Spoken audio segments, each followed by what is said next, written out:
Fasten your seatbelts for the realest Eagles and Sixers YouTuber! One who plays no clickbait and gets to the point! The myth, the legend, Nicky Stees! Come to my channel, you know the deal. Yo, boy, always keeps things real. I'm simply statue, think they slate, dropping unrealistic mags, 2K takes for the clip. Even though cats like that get views closer to the milli, never hear me preach, look on to Philly. Avoid you watching the Eagles all the way through the early 22. Authentic talk, forget what others do.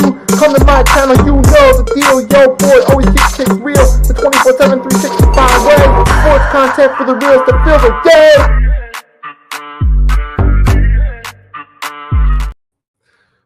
Good morning, folks. It is 11:30 a.m. Eastern Standard Time. It's Tuesday, so you know what time of the week it is, folks. We're back. Episode 31 of the 3-Point Blitz, live on the Nicky Stees YouTube channel and Hardcore Sports Network YouTube channel, as well as the Hardcore Sports Network's Facebook page. So, yes, folks, that's right. We're back. And once again, we're doing it again. Remember, you guys remember if I said last week I was going to do the pink as a one-off. I decided, since it fit well, why not do it just one more time? But I'm also going to do the usual switching colors when we talk about the football games for each team. So, yeah. But, without any further ado, that's right. We are live. It's 3-Point Blitz, episode 31, folks. It's been an awesome journey. We keeping this thing going. This time around, we got week 7 down the books. We're getting ready for week 8. And also, speaking of week 8, tonight, exclusively on the Hardcore Sports Network, you got the NFL Pick'ems. But now going forward, it's going to be co-hosted by your boy Nicky Stees and Agent Warrior. Tonight, at 8 p.m. Eastern Standard Time exclusively on the Hardcore Sports Network. So that's right, folks. That's what we got going down. That's a new picture and thumbnail to promote it. But without any further ado, we're going to dive right into it. This is going to be a little bit of a longer show than usual, folks, because not only am I going to be recapping week 7 of the NFL, keeping the NFL season tradition going, also in this episode, I'm also going to be giving a small preview of the NBA season as well. So there's going to be a lot in store for this week's show, folks. But that works out perfectly. So now let's dive into it. Let's start with the rant of the week. Now, I was going to go in several different directions, but last night while I was scrolling through Twitter/X, I saw a post. Isaiah Rodgers, the Minnesota Vikings defensive back, who A.J. Brown torched for the final completion to seal the Eagles' victory, what he shared from his Instagram story, DMs he had been receiving from a Vikings fan who had been sending him harassing messages, and one of those included the N-word. Which, look, so we're going to dive right into this rant. First off, as much as we get passionate about talking about sports, love coming on here, dropping content, we got to remember a couple things. Number one, football's just a game, number one. Same with basketball, baseball, hockey, whatever sport. It still is just a game at the end of the day. There are things that are more important sometimes than a football game itself. And one of them is having some integrity and actually being a decent human. You get one Vikings fan who went on an angry rant calling Isaiah Rodgers a certain word, racial slur that starts with an N, and not only did they just say it, he typed it with the hard ER, clearly typed it in a derogatory way. Not in the, man, you didn't perform today, with an A at the end. No. It was screenshotted by Isaiah Rodgers. He shared it to his story, and it's making its realms about social media. It's absolutely ridiculous. And sadly, we still live in a time period where people make awfully racist comments, and they still feel a certain way. And sadly, it's a shame that the downside to sports fans is you're going to have those fans that only see the players as a source of amusement, but feel a certain way towards certain groups of people and have prejudiced views. And this fan who was sending the repeated messages, which I'm not going to share, including the word with the ER at the end, to Isaiah Rodgers is one of them. So shame on them. Matter of fact, I usually don't wish this upon anyone, but I hope his employer gets hold of that comment and he gets booted for it. Hopefully there's consequences for this type of bigoted, racist remarks right there. So shame on that fan right there. And secondly, you're really going to get that upset about a game that you're going to spew hate slurs at a player all because you weren't happy with their performance in a football game. Look, I understand if you want to criticize someone's play during the game, but keep it within bounds of football. It's perfectly fine if some Vikings fans went, hey, Isaiah Rodgers sucks. He did a complete 180 from what he did against the Browns. This is not what we brought you in for. We brought you in to shut down these guys. That's one thing if you're going to criticize them strictly from a football standpoint. But once you start throwing bigoted terms in there, taking shots at them personally, that's where the line's drawn. That's where the line is drawn. And I hope people expose this fan for who they are. And the fan knew they were wrong. As soon as Isaiah Rodgers screenshot it to his story, he tried to take it back. Oh, I was wrong for that. That was my mistake. In a follow-up response. So shame on this fan. I hope they get exposed and they get in some trouble for it because this type of behavior is not okay. And before we officially switch gears, there was one Eagles fan who got blackballed from a game from the link and got fired last year after the Packers home playoff game for calling a woman a derogatory slur that starts with a C and ends with a T at the Packers game because she had Packers gear on. So guess what? As well, there are consequences for this type of behavior to fans out there. So beware. It happened to an Eagles fan, got caught on camera making a derogatory slur to a female wearing the opposing team's gear and got fired because of it. His face got shown and his employer caught hold of it. So also remember, folks, this type of behavior can have consequences too. Could cost you your income. in the long haul. So please be smarter about it. Arku stopped by, said to give the Eagles credit. But then most importantly, Arku said, I'm never going to post death threats on players. And thank you for sharing that, Arku, because it is absolutely ridiculous. Sadly, too many fans get that emotionally invested. And this happened, I remember, with Marquez Valdes-Scantling back during his rookie season with the Packers when he fumbled a game pass in overtime against the Colts that set up a game-winning field goal for them. So, guys, fans, do better than that. Like I said, you want to critique the game, critique the players' performances, but do not throw personal vile comments in there. I said enough about it. Shame on that fan. Guys, do better. Now, with that being said, moving on from this, I will criticize them at times, but not going to cross the line like that. Absolutely. That's exactly the energy we need. And that's what I love having you in the chat, Arku. You're the energy we need and desire from sports fans. So thanks for being consistent. Now, with that being said, now that we got that out of the way, moving on to the sports itself. We're going to start by talking about football. Then we'll talk a little bit about the NBA at the end. We're going to start with the Thursday night game. Cincinnati Bengals, an upset win.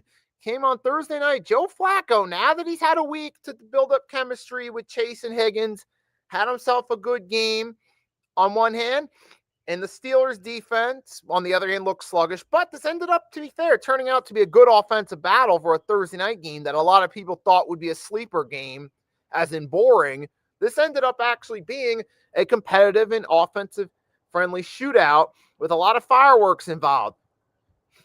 We saw Aaron Rodgers with DK Metcalf had a vintage Rodgers throwback. We saw Joe Flacco have a throwback to his peak in Baltimore with a really good performance here against the Steelers. And I think, hey, the Bengals, now that you have Joe Flacco, who's better than Jake Browning for the time Burrow's out, you might see some good performances here and there. Even with that, and we saw it here. You had 3 touchdowns. You had Chase Brown had a good ground game with 108 yards. So let's not forget, also got to give Chase Brown credit for doing his thing. They did their job picking apart the Steelers' defense. You had actually the whole offense as a whole looked really good too. Let's not forget Jaylen Warren had himself a good game. So we got a lot of fireworks from the pass game and the running game. If you're a fan of all offensive games, a lot of yards, a lot of points, total points equaling to the 60s or 70s, this was your game right here between the Cincinnati Bengals and the Pittsburgh Steelers. With a combined 64 points, at least 300 combined rushing yards between the two teams. You had numerous touchdown passes. You had Pat Freiermuth had himself 2 touchdowns on the day. This was just a lot. This was a lot of fun to watch, honestly. If you went into this thinking this was going to be a boring game, you were, in a good way, proven wrong in this one. So shout out to the Bengals on winning this game. And that's the beauty about football. Sometimes, hey, never know what happens until you step on the field. Now, with that being said, that AFC North is still a weak division. I got my concerns about the Bengals going long term. Most likely the Steelers should win the division based off the way it's looking at the moment. But we still got to wait and see as the season goes along. Maybe the Steelers start to fall apart and collapse. Maybe the Bengals win some games late, kind of similar to what they did last year. But this year, maybe it's good enough to win the division. But time will tell. We still got a long way to go. But in this one, the Cincinnati Bengals, with their 3rd win on the season, resubmitted that they're maybe down, but they're not out yet. And they still got some hope, and they're going to keep fighting. So shout out to the Bengals for getting the win. Even shout out to Aaron Rodgers, having himself a pretty solid day. Now, he did have 2 picks that certainly played a role in the outcome. But overall, great offensive game. Nice job by both teams in an all-out shootout. But speaking of shootouts, that's right, David. Fly, Eagles, fly. We're going to talk about that later. And now, speaking of shootouts, the next game, we get a game where one team's offense was in full cruise mode.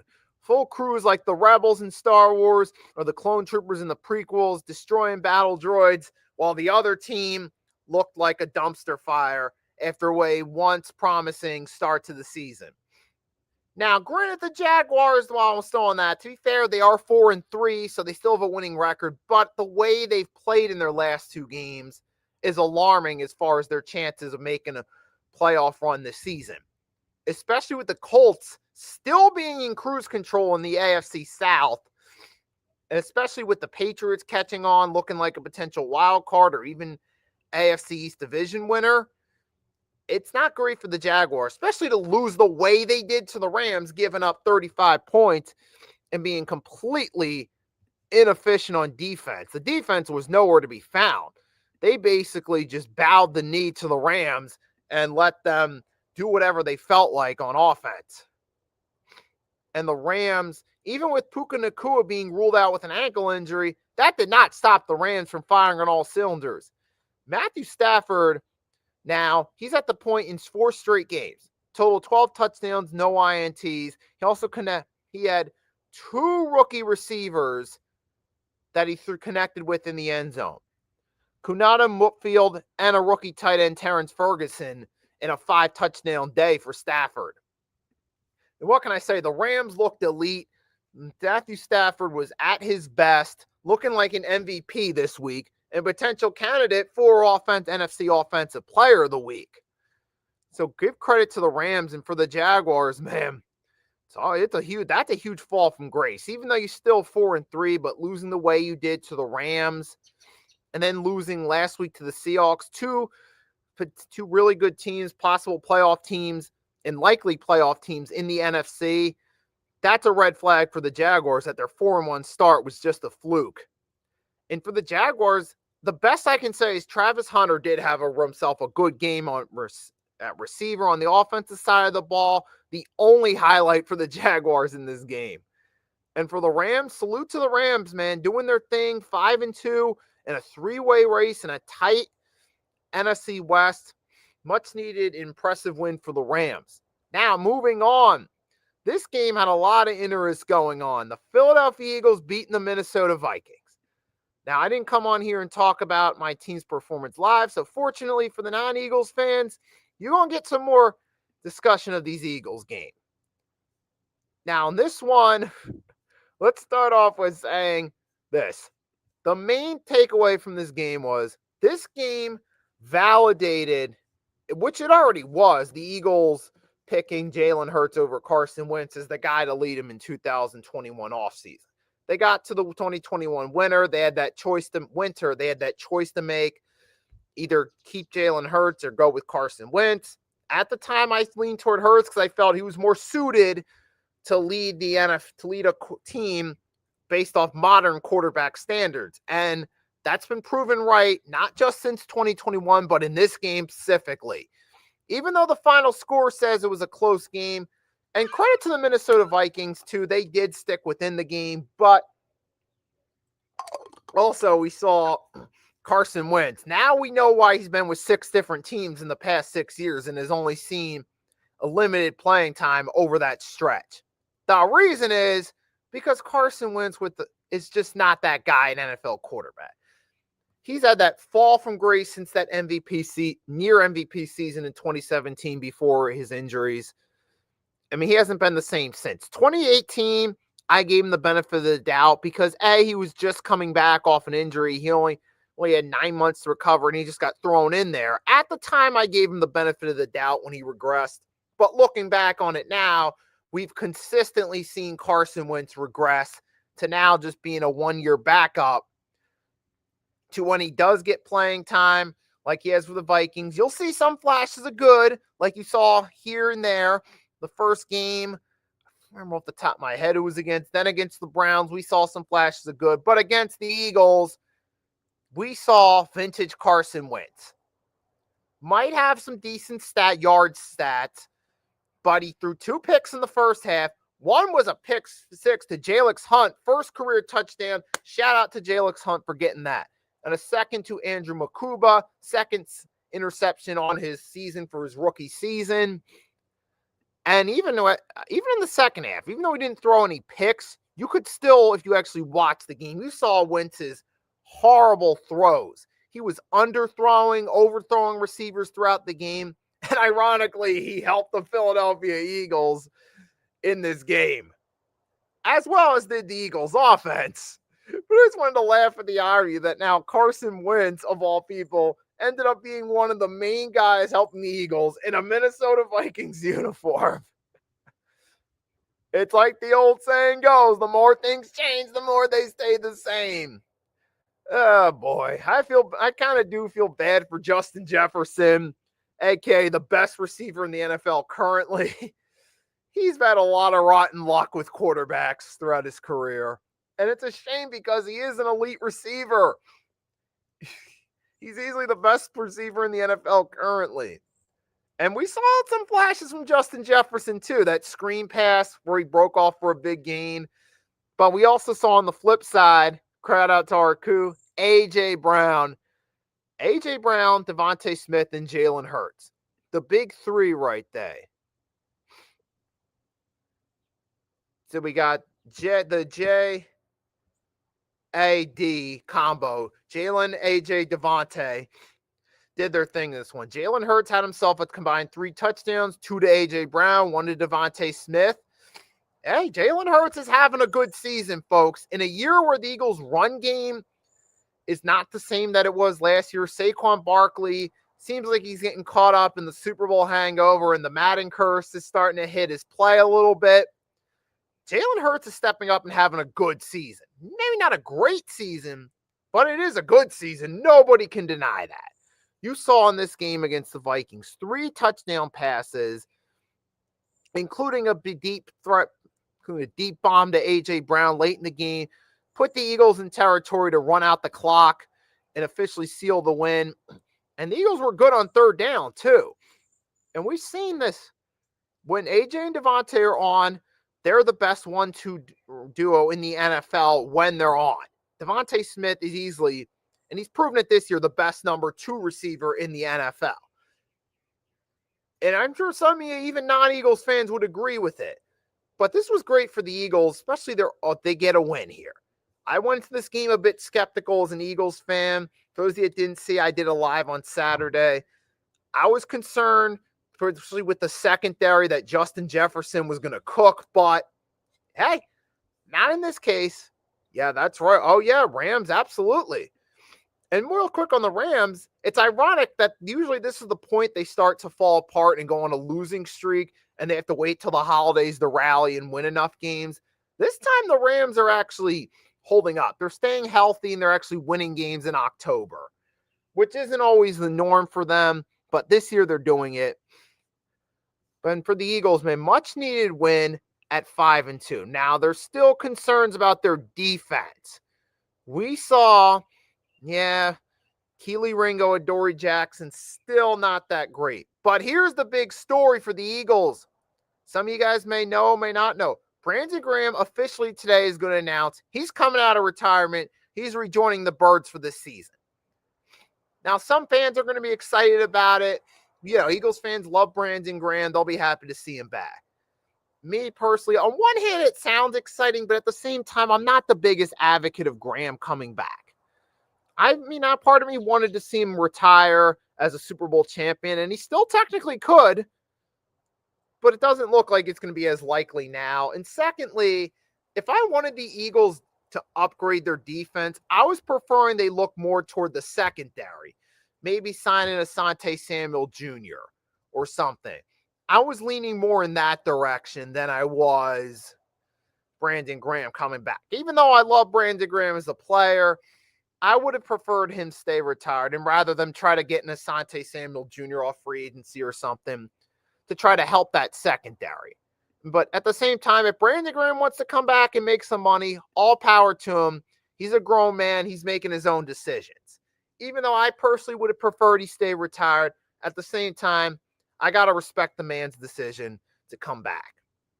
So it's not that's anything against Brandon Graham. It's more so the fact that we really need our secondary upgrade. I'm hoping the Eagles address it. They hope before the trade deadline, they look at their secondary and they decide to make a few changes. But we'll see about that. But any note, the Eagles are 5-2. They're fresh off a win. Now we got to come back and play the Giants, but this time it's at home. Hopefully it's going to be a different story this time around. But we're still a little bit worried about that Giants offense because Jackson Dart and the Giants offense, even with that game, which we'll talk about, they still look good last week, but more on that later. But the Eagles, for now, they're 5-2. That does help them out. So congrats to the Eagles, and for the Vikings, man. Poor Kevin O'Connell. If he could just find the right quarterback, this team would be contenders. Because they have a lot of talent, but they just don't have the right quarterback. And that's what's catching up to them. But that works out great for the Eagles. Now, speaking of teams with struggles, you go from the Minnesota Vikings, who are struggling, but still theoretically could turn around. Now, the Browns versus the Dolphins. First off, congrats to the Cleveland Browns. They did win this game and deserve credit, but what the hell, Miami? Look, I know the Dolphins are falling apart. They're at that blow-it-up position, but for Tua Tagovailoa to look this flat against the Cleveland Browns, now granted, they are a good defense despite being one of the worst teams in the league. But to not even get a touchdown or two against them, come on, man. Here we go. Can the Finns let Mike McDaniel go? At this point, they might as well. Because you're the Dolphins. What do you have to lose by getting rid of Mike McDaniel during the season? You're already a dumpster fire. You're getting destroyed by teams like the Cleveland Browns. Tua's regressed. It looks like all those times getting his bell rung has caught up to him. And he's not the same player. He's not in sync with what he was. Oh, man. It's a shame, though, because the Dolphins, at this point, they're officially in rebuild mode. They're not on the cusp of rebuilding. They're officially in rebuild mode now. Might as well just get McDaniel out the way. Give an interim coach a chance. If the interim coach maybe boosts the morale, then okay, maybe there's a chance of bringing him back next season. But if you're the Dolphins, you do have nothing to lose. I do think you got a great point, Arku. They should fire him. Raiders are terrible. Nicky, 3 first downs all game. I'm glad you brought that up, David, because I'm going to mention that in a minute. But the Browns, I got to give credit. Jushan Jukins had 3 touchdowns, and he looked really good at running back. Like, he could be a solid replacement for Nick Chubb as long as he stays healthy. And good for Jukins, had himself a good game. Dylan Gabriel was 13 for 18. He was okay in this game. It was mostly Jukins carrying the Browns offense and the Dolphins' terrible defense helping out. But I'm afraid it says more about the Dolphins than it does the Browns. At this point, you just fire everybody at this point if you're the Dolphins. Fire McDaniel. Fire the assistant coaches. Get rid of the GM. Detroit Lions are the perfect example of how you rebuild properly. You got to change the culture. It starts with leadership. You get rid of the people that are dragging the locker room down, like the Lions did years ago. They got rid of Matt Patricia. They cleaned house with the coaching staff as a whole, started fresh, got themselves Dan Campbell, and it's paid off for sure. That Dolphins got to do something similar. Just get rid of McDaniel, blow it up, maybe take some draft picks, maybe make a trade if needed to, start fresh. Similar to what the Lions did. Getting Jared Goff from the Rams and what turned out to be a win-win trade, hiring Dan Campbell. Dolphins got to do something similar. Just blow it up. Maybe move on from Tua. Start to look for a younger, fresher quarterback that can carry you long-term. Build up your line. Build up through the draft. Maybe even trade Jalen Waddle. Because there have been rumors of Waddle maybe going to a team like the Giants to help them out. And if you think the Giants would be a good trade partner, maybe do it. Now, I personally, as an Eagles fan, don't want Jalen Waddle in my division, but from an outside looking in standpoint, I could see that being a good pickup for the Giants and good for the Dolphins to get some picks in return to help them out. But you got to, whatever it is, you got to rebuild if you're the Dolphins, plain and simple. Because what they got isn't working. Their secondary's trash. Minka Fitzpatrick returning is not the difference maker that it should be, because clearly the Dolphins are just getting torched. They're losing games left and right.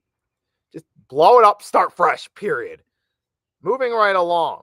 On one hand, we got the Raiders are just an abysmal train wreck. That Pete Carroll hiring was working real well. And Geno Smith, I had you as my fill-in for the week in fantasy. Thanks a lot, Geno. Thanks for being abysmal and only get me a whopping 4 points. It's a shame. And Pete Carroll, good. Not looking like a good hire now, is he? The Seahawks were still decent with him at the end, but that was mostly due to talent. Pete Carroll, you see with the Raiders, he's past his expiration date. And it's a shame for Max Crosby, who got injured. I'll say Max Crosby went out the game. And I got to say this, Crosby, man, Max Crosby needs to get traded before his career gets wasted. Seriously. He's kind of at that LaMelo Ball point, kind of like the LaMelo Ball of the NFL, and kind of like the modern day Cortez Kennedy of the Raiders defensive line. A really good player being wasted on a terrible team. But if Max Crosby wants team success, he's got to go. And I was Josh Allen. Josh Allen, obviously, the Bills were on their bye week, so I decided to use Geno as a fill-in for 1 week. Thankfully, only for 1 week, as long as Josh Allen stays healthy. But moving on to the Kansas City Chiefs, because here's where we can actually talk about, even though some of us are maybe sick of seeing Mahomes always win, let's be real. This is the point where Kansas City gets their mojo back, where Rashid Rice came back in a game against a dumpster fire team, had 2 confidence, which was a great way to get his confidence back up and for him to build momentum going forward. This was the perfect game for Kansas City. The team as a whole already had their confidence back after the Lions game last week at home. They went out there, took care of business, laid the smackdown on the Detroit Lions, who had a great rebound game. And now it's when you knew KC was back, and they've proved it here against the Raiders, curb stomping them 31-0. So, folks, like it or not, Kansas City's back. They're still going to be in the mix, ladies and gentlemen. So, buckle up, be prepared to deal with them. That's all I'm going to say. And shout out to Rashid Rice on a good return game. Hopefully now he's learned from his mistake and he can stay healthy and continue to dominate. But now moving on to this next game. This is going to be ugly. Panthers over the Jets. Folks, we saw Andy Dalton and Tyrod Taylor get playing time for these two teams. It's almost like the Buffalo Bills versus the Cincinnati Bengals in the late 2010s, like 2016, 2017-ish time period, because they both got playing action. And folks, the Jets offense is abysmal. Do we need to just keep coming on here saying it? No. If you want to talk about players that need to get traded if they want to experience more team success, the Jets have 2. One in Garrett Wilson on the receiving core, on the defensive side, Sauce Gardner. Man, you want to talk about wasting an elite corner's prime with the Jets? That's what they're doing with Sauce Gardner. Sauce Gardner touching red zone most of the game. Didn't learn much. I mean, that's a good thing because it was awful, folks. Awful. Not much to write home about. So Fields got benched, which honestly is not a surprise because Justin Fields just hasn't been the answer, unfortunately. Yeah, he may have some exciting plays from time to time, but he clearly isn't the guy at quarterback. We've seen enough of a sample size to know he's not the guy. And for the Panthers, Bryce Young, we're kind of getting to that Bryce Young point now. And plus, he left with an ankle injury. Andy Dalton had to fill him. But the Panthers' offense just did not look great in this game. The highlight of this was J.C. Horn having 2 interceptions, one of them for a touchdown against Tyrod Taylor when Taylor came in for Fields. Shout out to J.C. Horn doing his thing, making his dad proud. One of the key pieces of that Panthers defense. So I got to give him that. Yeah, and that's our coup referring to Justin Fields for anyone that's curious. But yeah, Justin Fields is just not. Obviously not the answer, unfortunately. But for the Panthers, hey, they are 4-3, so they're a more competitive team. They're taking advantage of the soft schedule. But with performances like this, I'm not sold that their above 500 record's going to hold up throughout the season. I mean, Panther fans, at least you have a 4-3 stretch for now, and you're hoping that'll continue, but I got to be realistic. I just don't see it holding up, especially with teams like the Buccaneers and even other teams in the NFC, like even the Cowboys, who they might have a shot at the playoffs, like maybe the 7th seed, maybe, but we'll talk more about that. You got teams like the Bears looking more legit. Maybe you got teams like the Cowboys, the Bears, the 49ers, maybe looking like dark horses to be, or one of the 3 teams in the NFC West that's above 500, looking like potential dark horses for the 7th seed. And the Panthers, despite their record, just aren't one of them. Although, to be fair, if for some weird reason the Panthers and Cowboys tie and they're both in contention for the 7th seed, the Panthers would probably get the tiebreaker because they beat them head-to-head. But I think that scenario is unlikely to happen. It's mostly the 7th seed is going to come down to either one of the NFC West teams or maybe the Chicago Bears. I don't know. Maybe at the end of the season, maybe if they're playing against Buffalo or New England and they have nothing to play for and rest their starters, maybe they might just sneak in one win before the season's over. Maybe. I think they do play the AFC North, so maybe the Browns, maybe the Dolphins, but even then you're talking maybe 1 or 2 at best wins. At best, folks. One would be all right, what's good, Mitch? What is up? What is up? Shout out to Mitch stopping by in the chat as always. And Sixers fans, with NBA season picking up, Mitch's live show, Sixers Alert's going to be picking up, as well as the Pick and Roll podcast he does with co-hosts Coach Ed Gladney, Rios from Just Fans Podcast, Blaze Radio and Company on Thursday night, 6 p.m. Eastern Standard Time. So shout out to Mitch.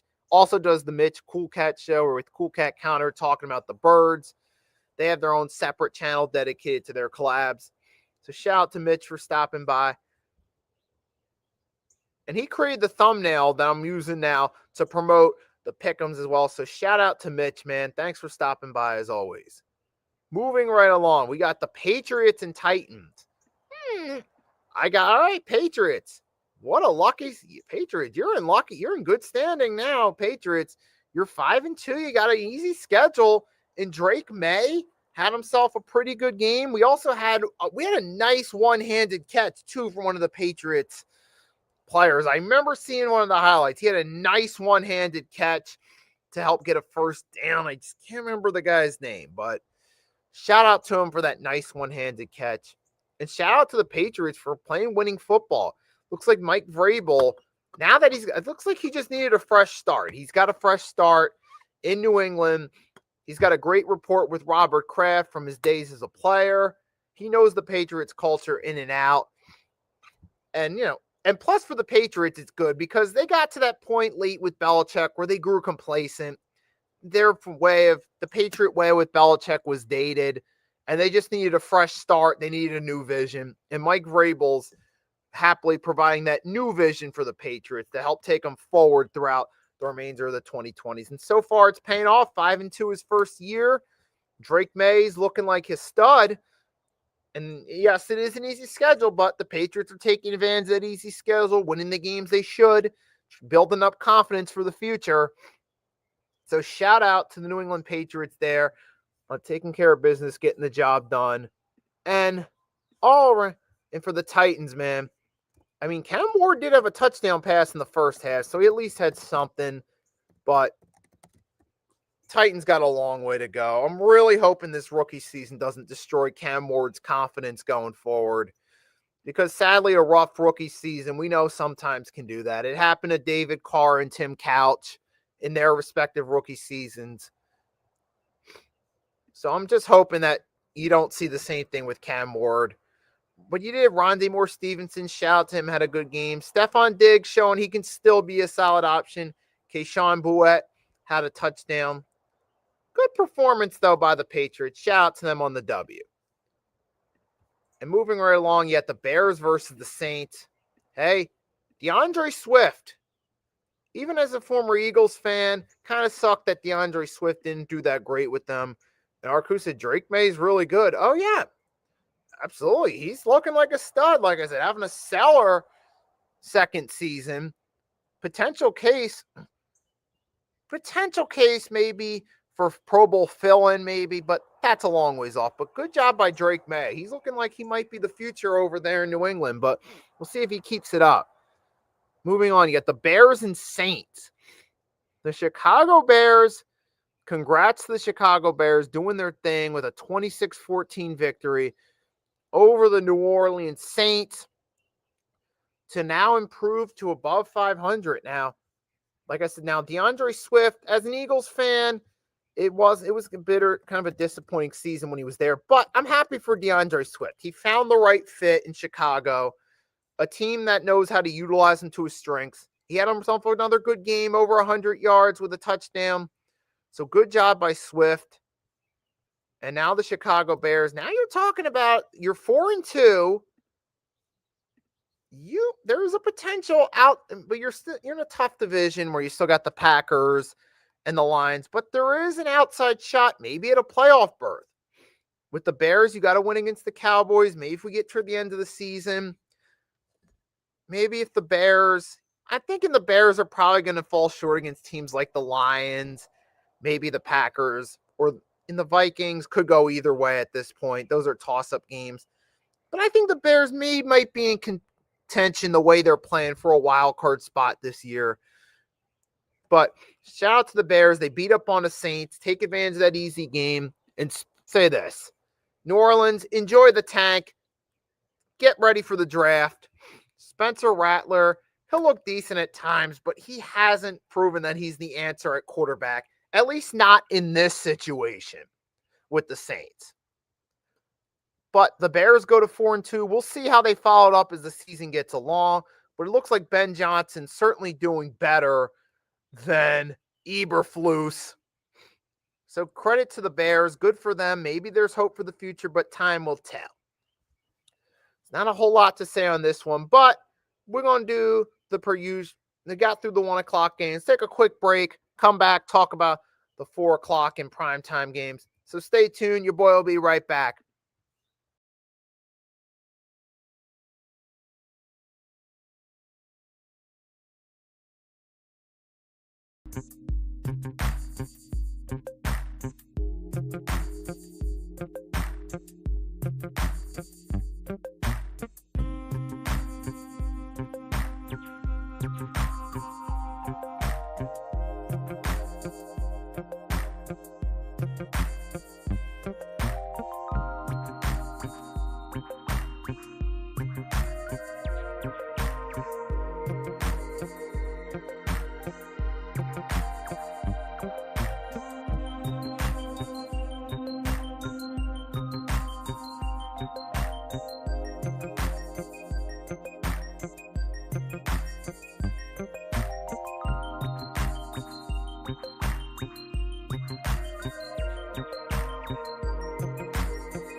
Ladies and gentlemen, all right, folks, Nicky Steve's Fanatics, your boy's back. Now, we're going to dive right back into it where we left off. We finished talking about the 1 o'clock games, some of the highs and lows. Now it's time to switch the helm and talk about the early, late afternoon and evening games on Sunday, starting with the Colts and the Chargers. All right, Indianapolis, man. What can we say, man? What can we say beside the word we already know the word surprise, but that's an overused statement. Currently, AFC juggernaut going into closer to Halloween time of year with a 6-1 record. Daniel Jones resurgence, throwing 2 touchdown passes, and also having himself, as well as throwing 2 touchdown passes, you have Jonathan Taylor, still a formidable force at running back. Shame that Jim Irsay said he wouldn't pay a whale. But any note, man, excellent job by the Colts, especially on the offense, putting up nearly 40 points. Daniel Jones had himself 2 touchdowns. You had Tyler Warren, Alec Pierce had good games. Like Pierce looking like a solid weapon, continuing with what he did last year. Jonathan Taylor, like we said, still top tier running back. And now this ties into the poll question I asked both on my channel and on the stream and via X and on my community page. Does Justin Herbert deserve more flack for his performances in big games? And the reason I pose that question is because we see this trend with the Chargers, man. Justin Herbert, let's face it, top 10 quarterback in the NFL currently? Absolutely. Good quarterback? Yes. But consistently in big games, we see the Chargers take L's when Justin Herbert's the quarterback. Now, there's different factors as to why they consistently lose big games. I'm not going to solely put the blame on Herbert, but there comes a point in time where if you're consistently losing those games with the same quarterback, the quarterback at some point's got to get some of the blame. And I feel like Justin Herbert, look, good quarterback, but at some point in time, he's got to take some of the blame for it as well. It can't solely be just the offensive line and the defense for why they consistently lose in the playoffs or to teams like Kansas City.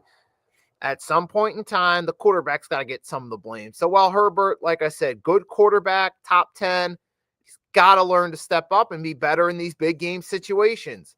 And at some point in time, he's got to take some of the heat. The same way Lamar Jackson always gets heat for big games, particularly come playoff time. The way a lot of quarterbacks over the years have, like even historical examples like Donovan McNabb or Randall Cunningham. At some point in time, Herbert's got to take some of the blame too. But I don't want to come on here and say too much bad because I don't want to take away from him. To be fair, the Chargers are dealing with a lot of injuries as well. So I'm not solely putting it on the quarterback, but at some point, hey, Herbert's got to take some of the blame too. And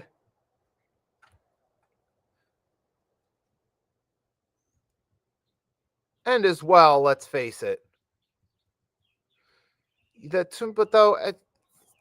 Chargers are banged up. But hey, I'll say this, Justin Herbert, man, top 10, he's more in the 10 to 6 tier, not the top 5. And this is the reason why. Now, for the Colts, though, do I consider Daniel Jones a top 10 this season? Oh, absolutely. Top 10 this season for sure. And the Colts having a really good season. They're 5-1. And like I said, they're an AFC juggernaut and potential dark horse to maybe get the 2 seed. And the difference between the Vikings of last year and the Colts of this year is the Colts aren't in a division where they're going to have to play a Week 18 matchup. And that could be the difference between home game or wild card. Colts could potentially either get home field or the number 2 seed, but we got to see how they hold up later in the season. But as of right now, Colts are easily the best team in the AFC South, no questions asked. We've seen the Jaguars take 2 straight L's against good teams in the Seahawks and the Rams, and bad L's too. Texans are clearly a shell of what they once were, and Titans are a dumpster fire. Colts got this division to me. I don't see them giving up the lead in this division. Maybe they might as the season goes along. Maybe they might take a few losses, but they're not giving up that division lead at all. Colts are still looking like a juggernaut. Until they do take some L's, they're a top class of the AFC. So shout out to the Indianapolis Colts.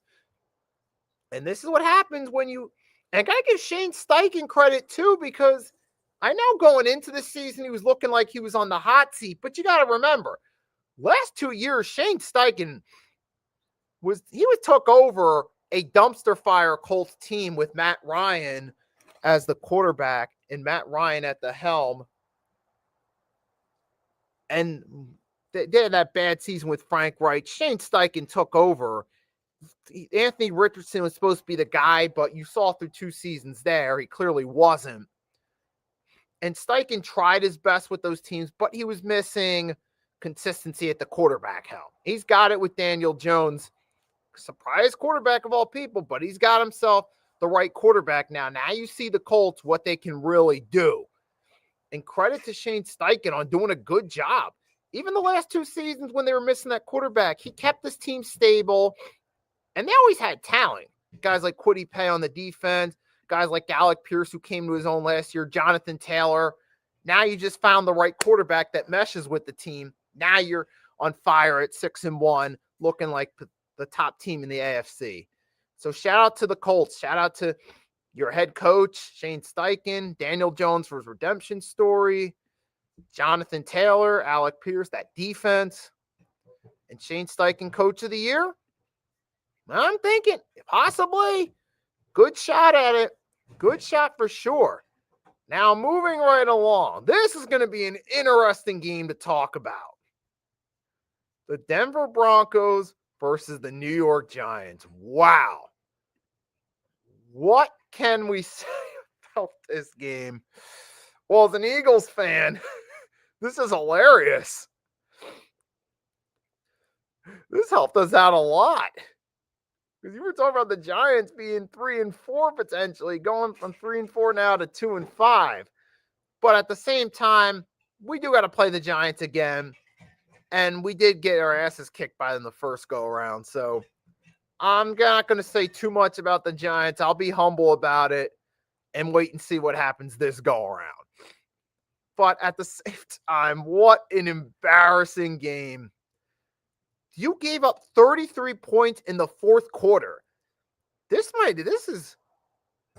I know it's only been a day and a half, but this could very easily be the greatest regular season comeback of all time by the Broncos to score 33 points in a quarter and win the game when you were getting shut out entering the fourth. Even if the Giants collapsing did help out, at the same time, it's never easy at all. You got to still give the Broncos credit on not giving up. Bo Nix made everyone believe for sure with that fourth quarter performance. 2 passing touchdowns and 2 rushing touchdowns in the quarter.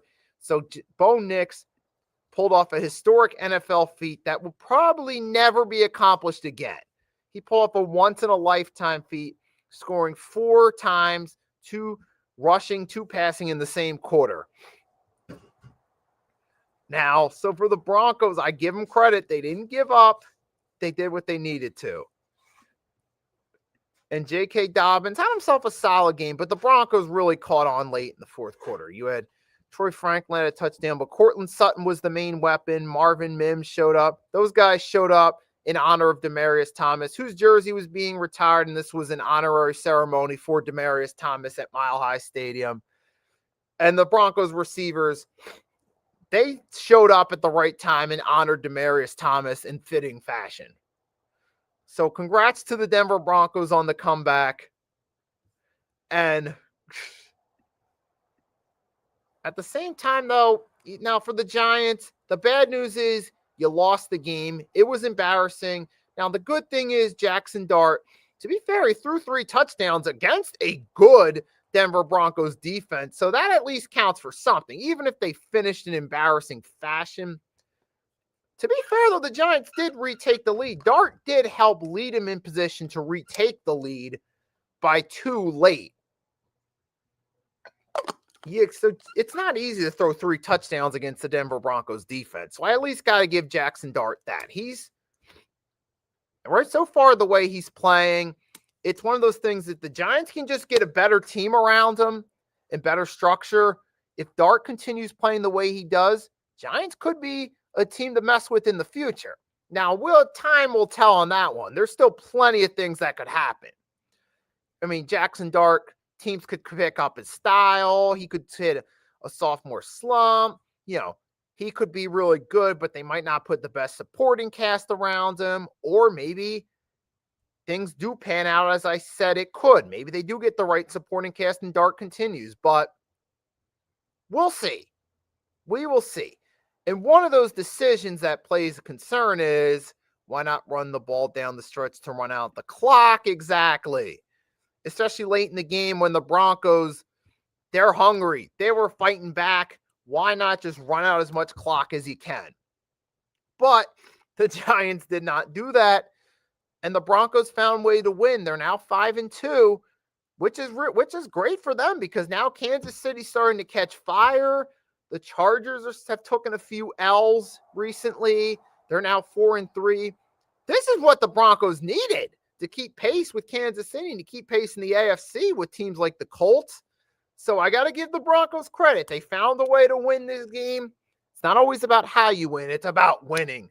So good for the Denver Broncos now. And Sean Payton, the first season he was there in Denver, was kind of looking like it had more. So it was looking like the narratives were going to form that Drew Brees did most of the work.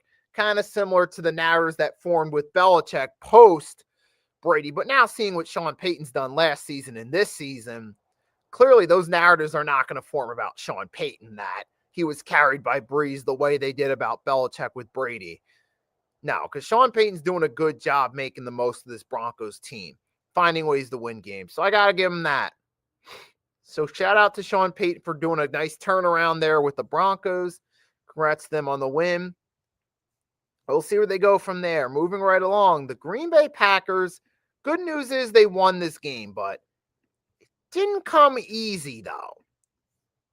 I mean, Micah Parsons, he's shown he's a difference maker for this defense. But unfortunately, for the Packers, this wasn't a great offensive game. Early on, they had to come on strong in the fourth quarter.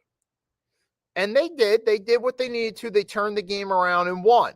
But at the same time, we gotta also note too, the Arizona Cardinals have made a habit of blowing leads late. This is the fourth game they've blown fifth game actually, they've blown a late lead in some way, shape, or form. Even their 2 wins, the win against the Panthers, they were in cruise control and they almost let the Panthers come back. They almost, in the words of Dennis Green, let them off the hook. But in this case, the Packers were who we thought they were, a pretty solid regular season team, and the Cardinals let them off the hook. Rest in peace, Dennis Green. Just a quick nod to him. And because the Arizona Cardinals season perfectly summarizes that post-game press conference rant right there. And oops, I just realized we had a quick error there on the score box. That's okay. I'm going to fix that real quickly. It's quick error. Oh, yeah, 27-23 Packers. But yeah, in this one, we saw Packers, they struggled a little bit in the first half, but they managed to hold them in check to only 10 points in the second half. But for the Cardinals, it's a shame that they just cannot find ways to win games. And Jonathan Gannon, all right, it's year 3, buddy. You're 2-5 this year. Your first season, you were a dumpster fire. Granted, that was without a real quarterback. But you're at that point now where Kyler Murray, while, he's either injured or when he is on the field, he's just playing decent stats, but not good enough to really win games, or when it's not that, he's injured. Kyler Murray, to me, is I don't mean to pick on a guy who's out with an injury, but you're talking about an Arizona Cardinals team when led by Kyler Murray, dealing with a great underachiever at quarterback. Let's face it. And Jacoby Brissett, I'll give him credit. He did decent, but Jacoby Brissett's not the guy that's going to lead a team to a big run. There's a reason he's a backup. I mean, he's a solid backup, but he's not the guy to lead a team.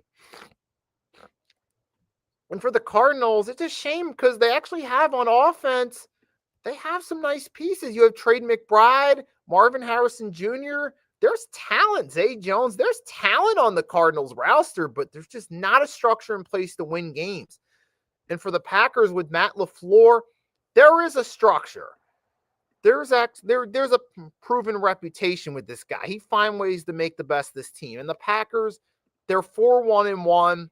They're winning games. Josh Jacobs has been really good for them on offense the past couple years, but at the same time, Jordan Love, I mean, I'm not sold on him being the next franchise quarterback. Love's a solid option, but he's more of a game manager and he's a solid QB, but he's not the next franchise quarterback. He's not the heir apparent to Aaron Rodgers, and before that, Brett Favre. I don't see him following and being that third straight franchise guy. He's solid, but I'm not sold on being the franchise guy. Josh Jacobs is the main piece on the offense. So while the Packers are winning games, they're 4-1-1. I think Jordan Love's solid enough to lead this team to a playoff run, but I don't think he's good enough to really lead them to the promised land. Even with this good defense, Packers are a good team, but I don't think they're a championship team. But any note, the Packers are 4-1-1. Excuse me. Hopefully, I didn't just jinx them with 3 straight losses, but they are 4-1-1.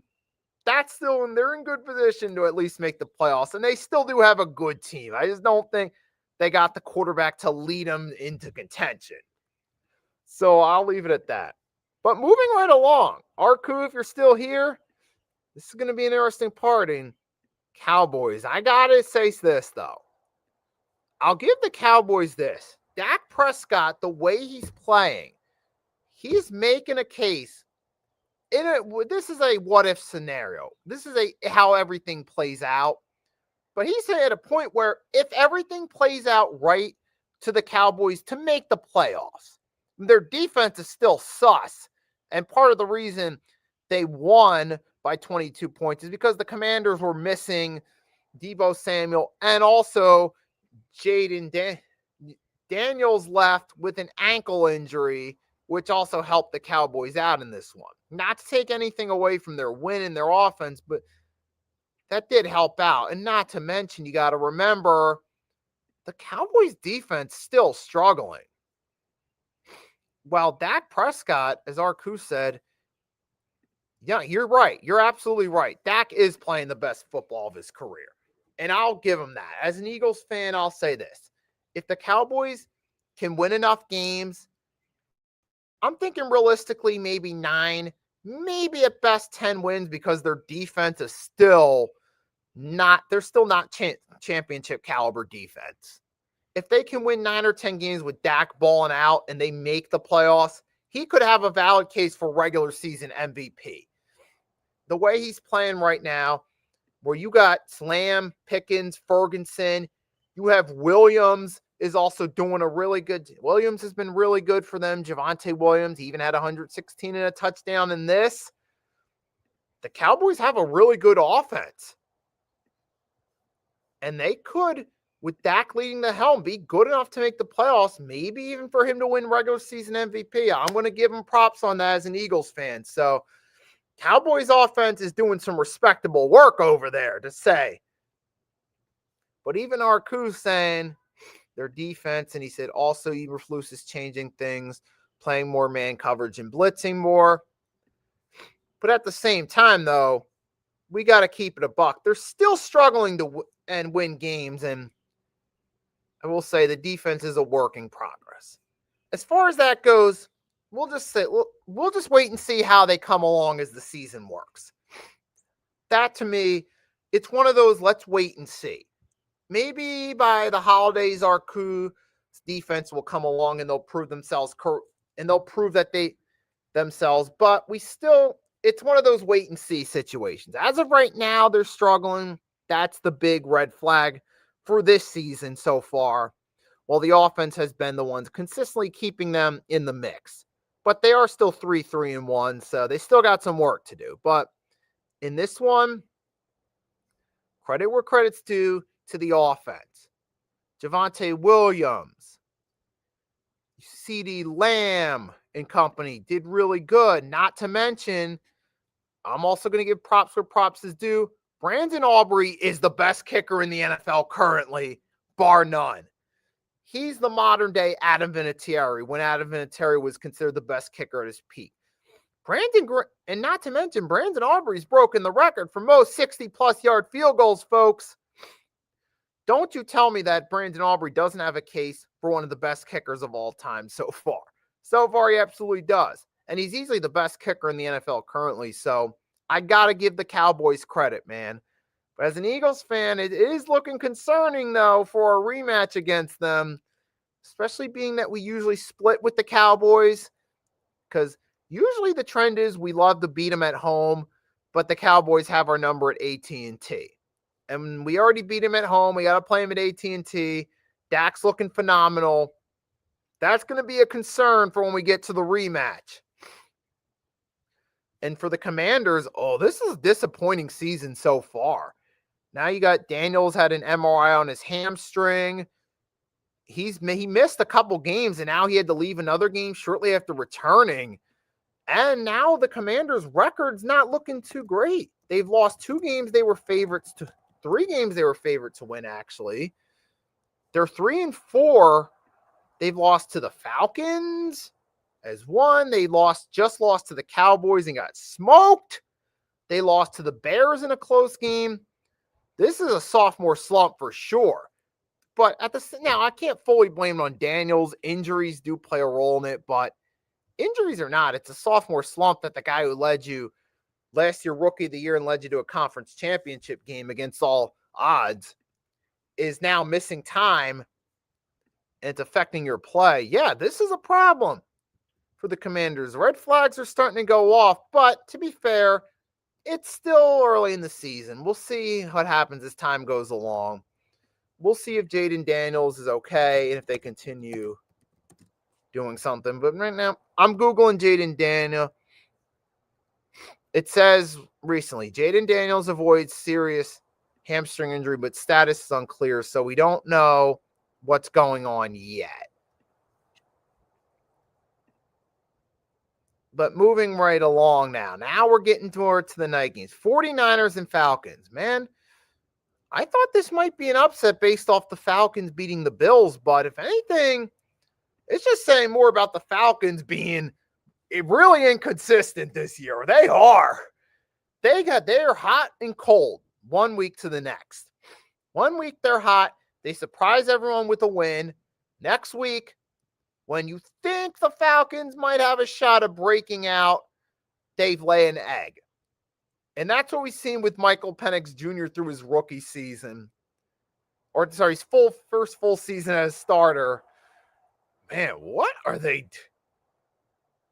I mean, I get the 49ers are a talented team, even with injuries, but the Falcons are just so inconsistent. That's the word of the day in Atlanta, inconsistent, because that's what the Falcons are. Man, they upset the Commanders, getting back, 1 week after getting embarrassed by the Panthers. A few weeks later, they upset the Bills on Monday Night Football. Now they get destroyed by the 49ers when I actually thought you had a shot at winning this game. Falcons, man. That's the Falcons for you, but for the 49ers, 5-2 with missing pieces on offense. And Christian McCaffrey, let's talk about Run CMC for a minute, because Run CMC had 129 yards and 2 touchdowns, had overall 200 yards from scrimmage because he got involved in the passing game. This was a throwback to 2023 McCaffrey. And I think now, maybe we're at that point now that because he missed most of last season, maybe now that he's gotten back into football shape, he shook off the rust from last year, he's starting to come back to form. Now, if you're a Niners fan, you're hoping he stays healthy and he continues having more games like he did against the Falcons. But I got to say, man, Kyle Shanahan is a hell of a coach. Say what you want to say about him, but They find ways to win.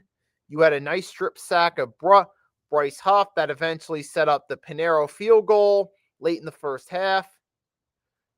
I mean, they're doing their thing. No Fred Warner, no Nick Bosa. 49ers keep finding ways to win because that's what happens when you have the right coaches in place. That's what happens. You got Robert Saleh, the defensive coordinator. He's much better suited off there than he was as a head coach. So shout out to Robert Saleh for his redeeming himself as coordinator. Credit to the 49ers for finding ways to win games. Kyle Shanahan, always a pretty good coach, no matter what the odds say. I give him that. And shout out to the 49ers, man. I'm looking forward to seeing how that NFC West plays out with the Niners, Seahawks, and Rams. But while we're still on that, I'm going to contradict myself and skip the order here. Let's just talk about this one now. So the Seattle Seahawks, on a night they were honoring their Legion of Boom defense, they showed up. The defense showed up. They had an interception, or they have a strip sack. They looked really good in this one, the Seahawks on defense. They kept the Texans in check, and they did their thing. So the Seahawks, they paid tribute to the Legion of Boom, certainly in a way. Because oftentimes it seems like I notice when they're either paying tribute to a player or they're retiring a jersey or they're having a Super Bowl reunion or something, it usually seems like that does something to motivate the team. Like usually if a star defensive player is getting honored, it'll usually motivate the defense. And we saw that here with the Broncos with Demaryius Thomas being honored. Somewhere along the line, fourth quarter, the wide receivers woke up and they stepped up and honored Demaryius Thomas. In this case, it was the Seahawks honoring that Legion of Boom defense, stepping up big when it mattered. And you saw on this one, they shut him down to only 2 for 15 on third down. They did manage to they recorded 3 sacks in this one. And they did get an interception on C.J. Stroud. So good job by the Seahawks here. Although, now for the offense, Sam Darnold. This was kind of a mid game for Sam Darnold. It's games like this is why I say Sam Darnold is good. He's gone from looking like a bust to being a good quarterback. Kind of drawing some Alex Smith comparisons now to Sam Darnold. But it's games like this game where Darnold was getting stripped, threw interceptions, even in victory, and games like the playoff game last year when he was with the Vikings against the Rams. That's why I say Darnold went from looking like a bust to being good, but not a true franchise quarterback. And I draw that Alex Smith comparison, where I feel like Alex Smith, he went from looking like a bust in San Fran to being a good quarterback with Kansas City, but not the true franchise guy. You saw that difference when they switched over from Smith to Mahomes.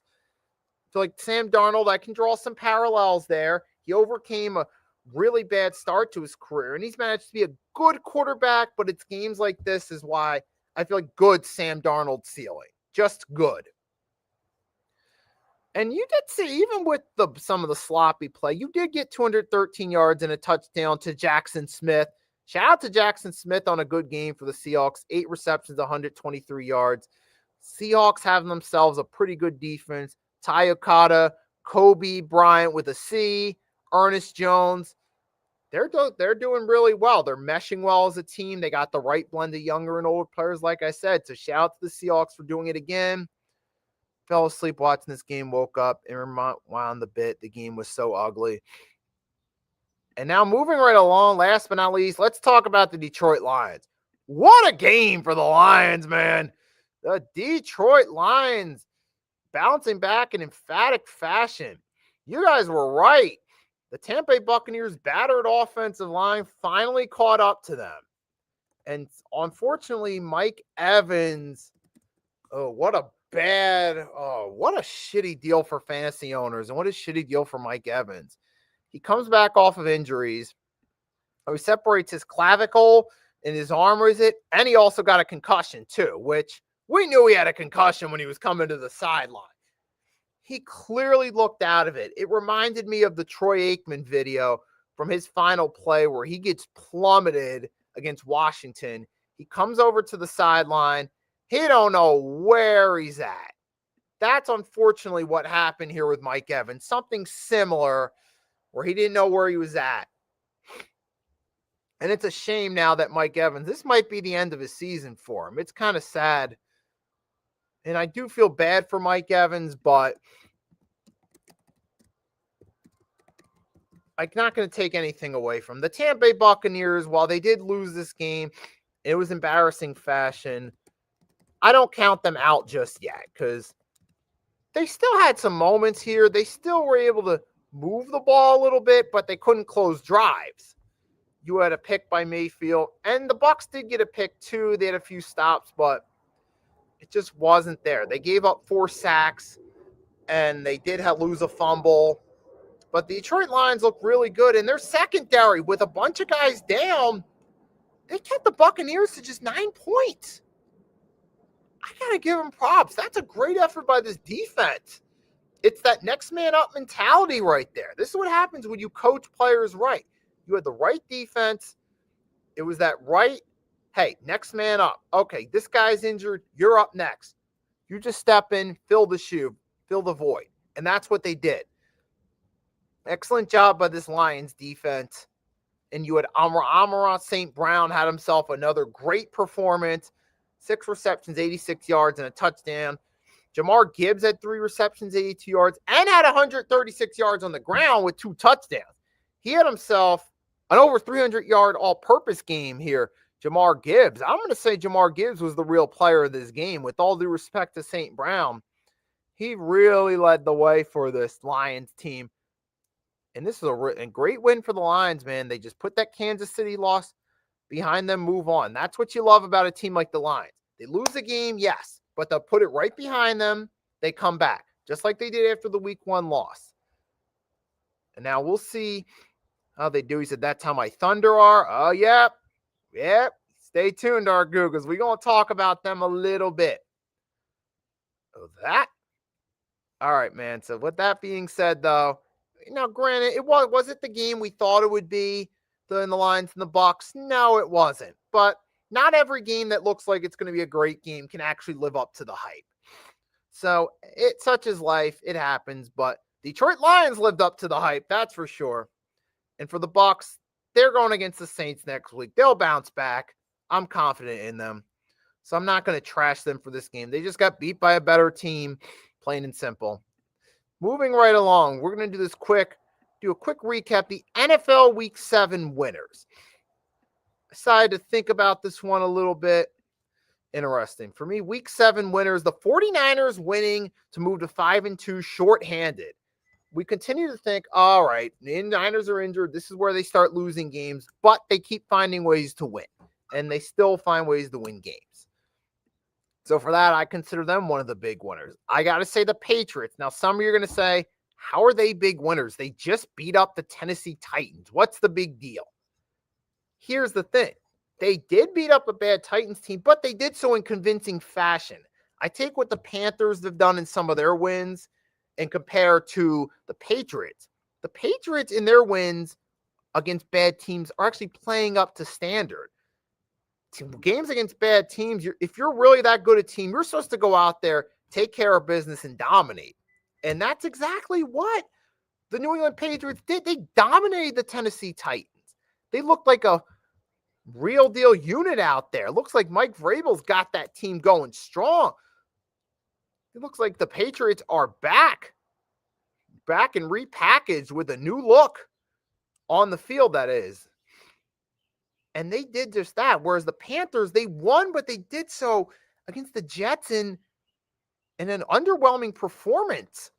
Whereas the Patriots are going against the dumpster fire team and winning convincingly. That's why I put them as winners, because they did what a football team's supposed to do.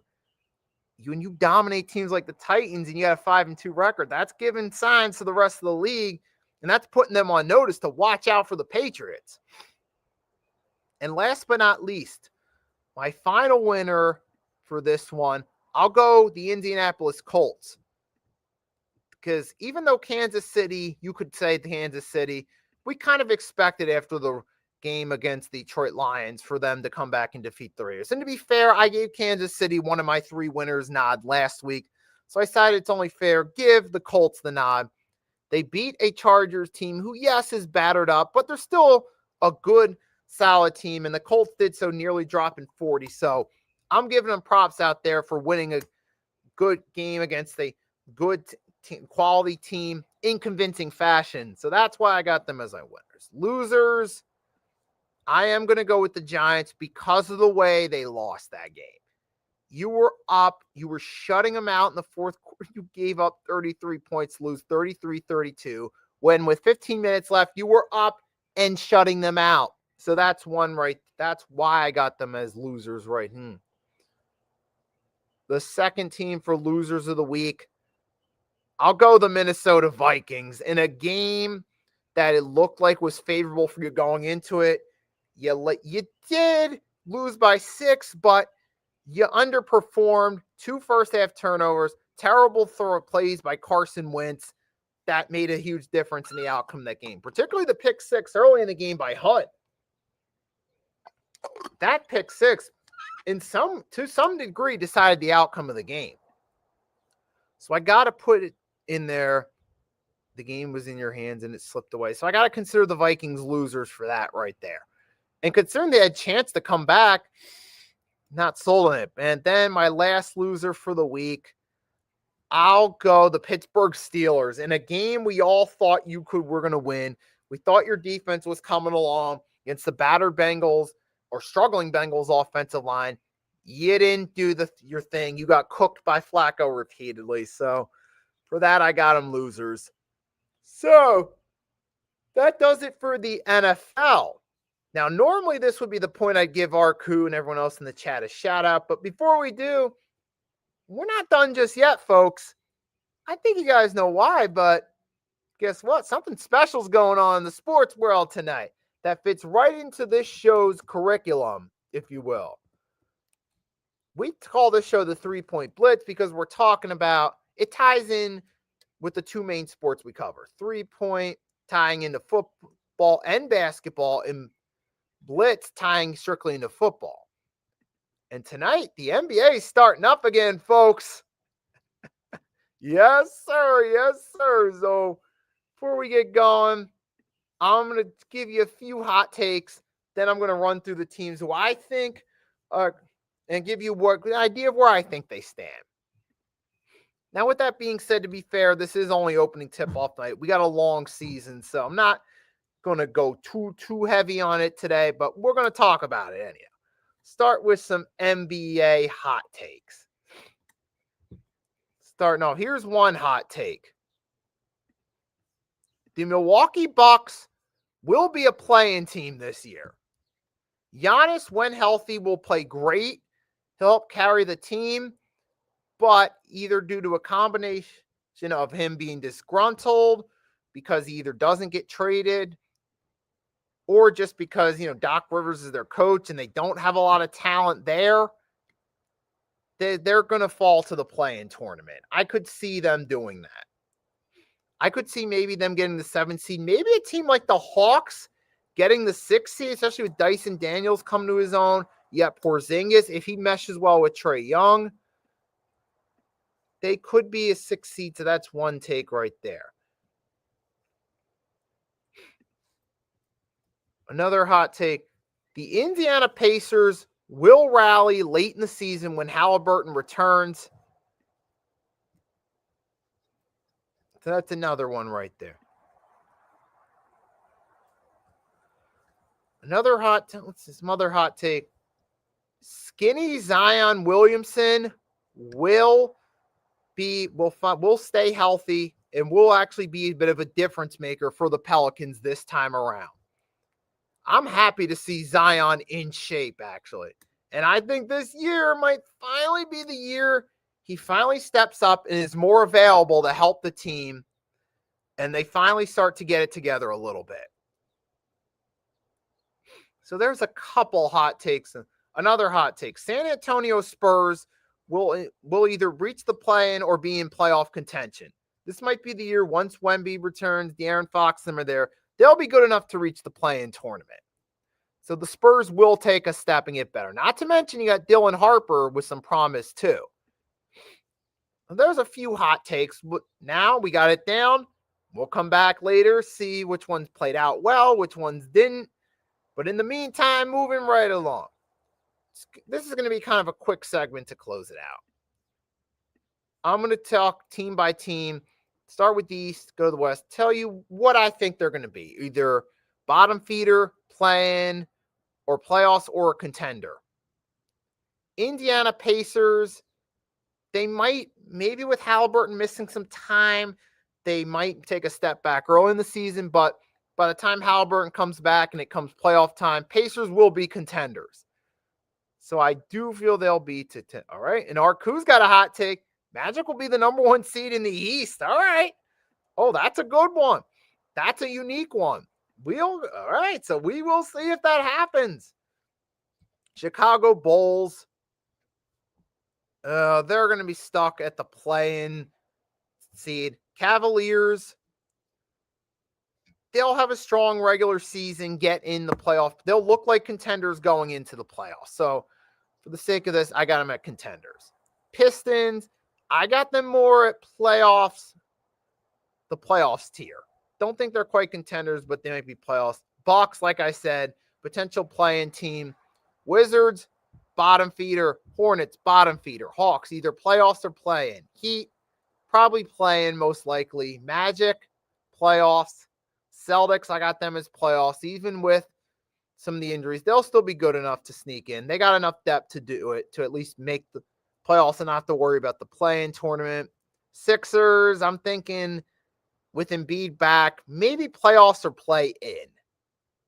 Raptors, still in full-blown rebuild. Nets, bottom feeder. Knicks, think they are contenders out east, but they got to get it done come playoff time.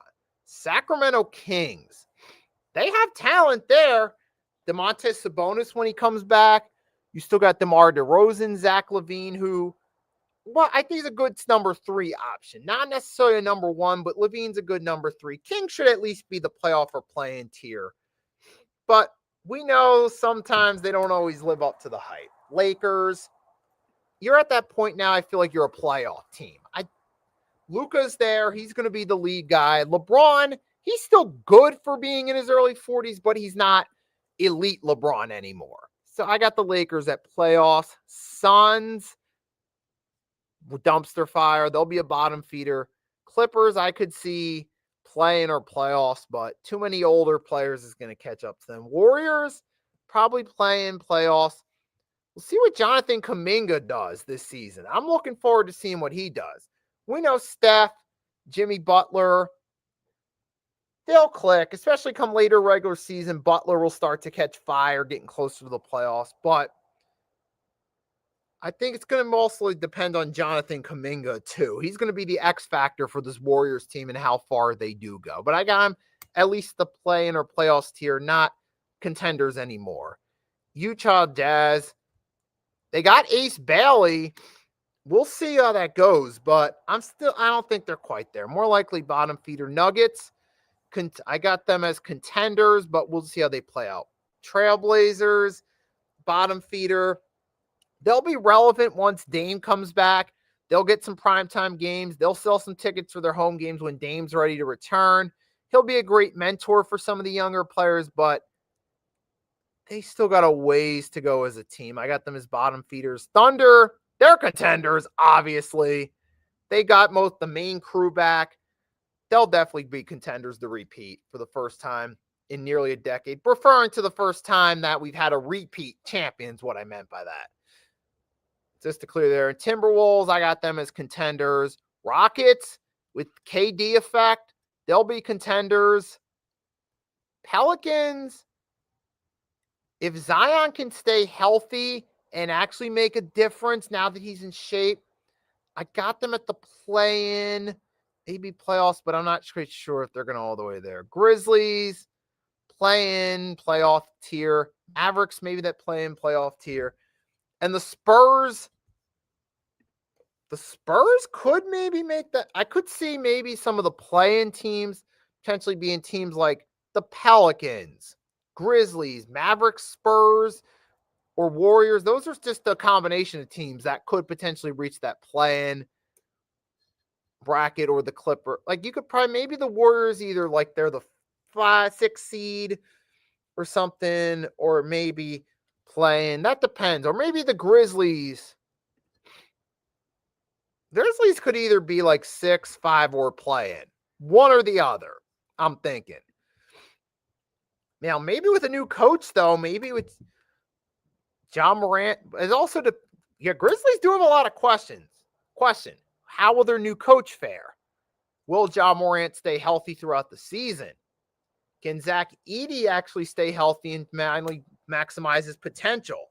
There's a lot of question marks about the Memphis Grizzlies. It's going to be one of those things because we're just going to play out. Basically, put it this way. Basketball is a marathon, not a sprint, so it's going to be a long season. They got 82 games. We'll have to see just how it plays out during the season, man. But with that being said, we're going to have to wait and see. Like I said, Arku says, talking about the Grizzlies, everyone's hurt. It's going to be a long season, folks. It's going to be interesting. We'll see how Dylan Harper does San Antonio. Ace Bailey with the Jazz will be interesting. Of course, Cooper Flag with the Mavs will be interesting. There's a lot of good pieces. There's a lot of interesting rookies this year, too. So that's another reason to look forward to the season. How will some of these prospects do? How will the new look Rockets do with Kevin Durant? So there's a lot of interesting teams going into this. See how that plays out. See what they do. Miami Heat with Norman Powell. Does he continue with that momentum next year? Does he take that next step becoming a star? Does he stay at all-star tier? A lot of interesting storylines in this season, folks. Do the Sixers stay healthy? And if so, how far do they go? How will the Pacers fare without Halliburton? A lot of questions here for this NBA season, but that's going to be the fun part about it. We'll see how it plays out throughout the season. We'll see. We'll get our questions answered. So that's going to be the fun part. So basically, it's like a marathon. Just figured metaphorically speaking, get your running gear ready, get ready to take your time, and enjoy the journey, folks. So that's all I'm going to say about the NBA season. With that being said, let's get the teams on the court. Let's kick it off. Let's see what happens. And again, Arku, as always, thank you for being a loyal follower to my live streams. David, thanks for stopping by. Mitch, thanks for stopping by, showing your support. Later tonight, 8 p.m. Eastern Standard Time, exclusively on the Hardcore Sports Network. It's going to be me and Agent Warrior hosting NFL Pick'ems tonight, 8 p.m. Eastern Standard Time. So you don't want to miss out on that. I'll share it with you guys before I go live. So with that being said, have a great rest of your Tuesday. Try to get outside, enjoy some of this warmer weather. Well, it may not be great weather. It's still warm enough to be outside. Enjoy it while it lasts before it gets cold. Have a great rest of your Tuesday. For Nicky Stees, I'm signing off. Catch you next time. Have a great